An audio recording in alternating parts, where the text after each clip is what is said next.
शेला आशिष कुरेशी साहेब तिकडे जातील का हिंदू मंदिरामध्ये, तोही खरा प्रश्नच आहे म्हणा चर्चेचा. पण आशिष कुरेशी साहेबांचं नाव त्या पत्रिकेमध्ये दिसतंय, तर त्यांनी सुद्धा ते सांगितलं गेलं पाहिजे. दुसरी गोष्ट की चाकणकर त्या लग्न पत्रिकेवर आहेत. ह्या सगळ्या लोकांनी, कारण ग्लोरी जी वाढत गेली खराची, ती ग्लोरी वाढवण्याला हे सगळे लोक कारणीभूत आहेत. त्याच्या चौकशी नार्वेकरांना मी ते विचारून घेतलं, तर नार्वेकरांचं म्हणणं आहे की पत्रिकेवर नाव होतं, मात्र मी गेलो नाही. नार्वेकर असं म्हणतात की 19 वर्षापूर्वी मी गेलो होतो, पण तरीही जर पोलिसांना काही माहिती हवी असेल आणि गरज वाटत असेल तर बिलकुल त्यांनी नार्वेकरांना पण चौकशीला बोलवावं, काही हरकत नाही.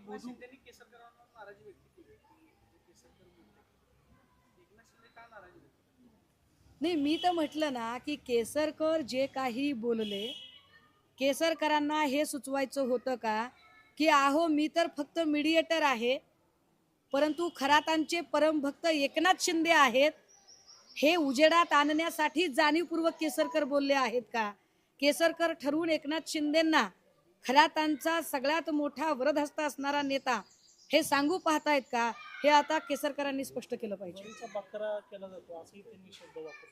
कोण बळीचा बकरा करतय? त्यांना काय संबंध आहे बळीचा बकरा करण्याचं? इकडे काहीतरी मला वाटतंय त्या गोरेबाई पण म्हणाल्या की मला विनाकारण मध्ये आणलं जाते. कुठल्या मंत्र्या, कुठल्या खात्याच्या मंत्री त्यांना होणार होत्या? कुठला आत्मविश्वास होता त्यांना की मी मंत्री होणारच होते? तुम्हाला काही सटरफटर खात्याचं मंत्रीपद मिळणार होतं काय? कशामुळे मंत्रीपद देतील त्यांना? अख्खी पुण्याची शिवसेना ज्यांनी विकून खाल्ली त्यांना का लोक मंत्री करतील? पण असो, मला हा विषय याच्यावरचा फोकस हलवायचा नाही. हा भोदू बाबा डोर टू डोर व्हिजिटला जायचा आणि डोर टू डोर व्हिजिटसाठी 5 लाख रुपये घ्यायचा ताई, आणि अमावस्या आणि पौर्णिमाला मोठे उद्योगपती बड्या महागड्या गाड्या त्याला सोबत घेऊन जायसाठी यायच्या.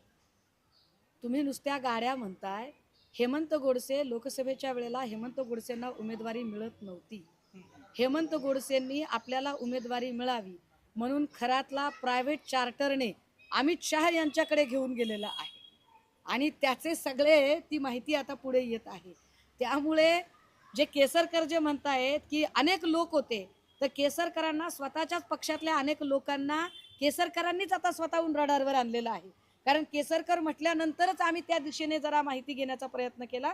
ज्या माहितीत आम्हाला असं कळलं की जो अमित शहा आणि खरात याचा जो फोटो दिसत आहे, हा फोटो त्याच वेळचा आहे जेव्हा हेमंत गोडसेने खरातांना तिकडे नेलेलं होतं. शिक्षण क्षेत्रात देखील याचा दबदबा होता का, अशी एक चर्चा सुरू आहे. शालार्थ आयडी घोटाळ्याचा जो विषय आहे, त्या मंत्री असताना त्याच्या खरातच्या भावाला शालार्थ आयडी मिळालेला आहे. एक्झॅक्टली, शालार्थ आयडी घोटाळ्याचा जो विषय आहे, या विषयाशी संबंधित इव्हन दो अनेक शाळा ज्यांची पटमान्यता, ज्यांची पटसंख्या कमी झाली आहे पण मान्यता रद्द होईल का अशी भीती आहे, अशा शाळा वाचवण्यासाठी सुद्धा अनेक संस्था चालक केसरकरच्या खरातच्या माध्यमातून केसरकरच्या संपर्कात येत होते, अशी माहिती पुढे येते. त्यामुळे त्या सगळे संस्था चालक, त्या सगळ्या शाळा यांची सुद्धा चौकशी नक्की झाली पाहिजे. शालार्थ आयडी घोटाळ्यात खरातच्या सख्या भावाला जो शालार्थ आयडी मिळाला तो कसा मिळाला, कोणत्या आधारावर मिळाला, याची सुद्धा चौकशी झाली पाहिजे.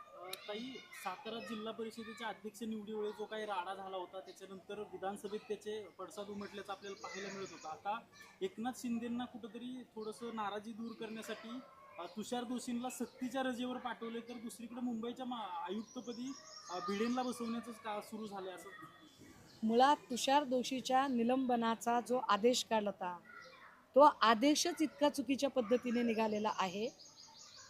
नीलम गोरे स्वतःला कितीही विद्वान समजत असल्या तरी जी गोष्ट आपल्या अधिकार क्षेत्रात नाही त्या गोष्टीवर त्यांनी ती कृती करायचा प्रयत्न केला.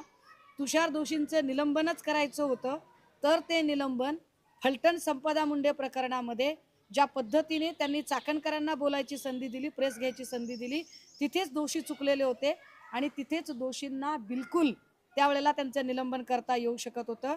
किंवा जिथे तुषार दोशींनी सातारा प्रकरणामध्ये तो प्रकाश शिंदे या शिंदेंचा भाऊ नाही अशी तद्दन चुकीची माहिती देण्याचा प्रयत्न केला, तेव्हा सुद्धा तुषार दोशींची कार्यपद्धती ही बिलकुल पक्षपाती आहे हे स्पष्ट झालं होतं. परंतु नीलम गोरेंनी याच्यातल्या एकाही गोष्टीवर कॉग्निझन्स घेतला नाही. आता विधान परिषदेत वर्णी लागण्यासाठी, स्वपक्षीय नेत्यांना खुश करण्यासाठी म्हणून त्यांनी निलंबनाचा आदेश देणं हे अतिशय चुकीचं होतं. या सगळ्यांच्या मध्ये आत्ता तुषार दोशीला सक्तीच्या रजेवर पाठवणं आणि भिडेंची आयुक्तपदी नियुक्ती करणं, याच्यात मी वेगळं सांगायची काय गरज आहे? सूर्यप्रकाशा इतकं स्वच्छ आहे की मुख्यमंत्री मित्र पक्षाला व्यवस्थित सेट करत आहेत.